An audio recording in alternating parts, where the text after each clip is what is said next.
Frères et sœurs dans le Christ, bonjour et bienvenue à notre rendez-vous de ce jour. Nous sommes aujourd'hui le 20 juin.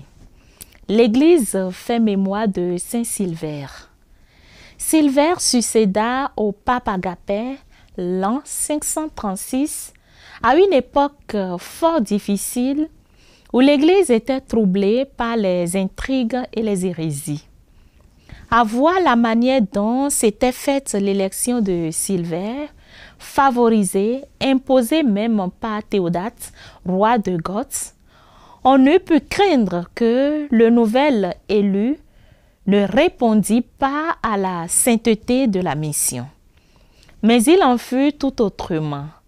Silvère fit éclater tant de vertus, il montra une vigueur si grande pour les intérêts de la religion que ni l'exil, ni la perte des biens, ni les tourments les plus cruels, ni la mort même ne furent capables d'abattre son courage et de lui arracher une décision contraire à son devoir.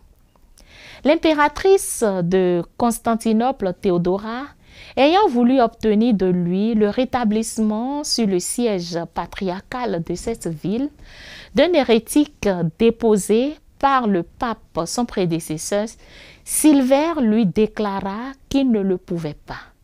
Ce fut contre lui le signal de la persécution. Théodora le fit saisir, dépouiller de ses ornements pontificaux et revêtir d'un habit monastique. Et un antipape nommé Vigile fut proclamé à sa place.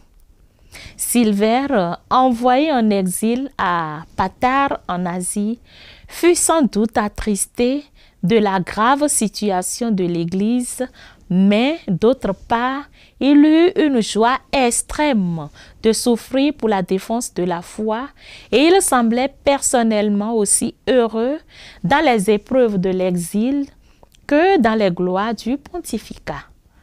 L'évêque de Patare le reçut d'une manière fort honorable et prit hardiment sa défense à la cour de Constantinople. Il menaça le faible empereur Justinien des jugements de Dieu s'il ne réparait le scandale. Il y a plusieurs rois dans le monde, lui dit-il, mais il n'y a qu'un pape dans l'univers.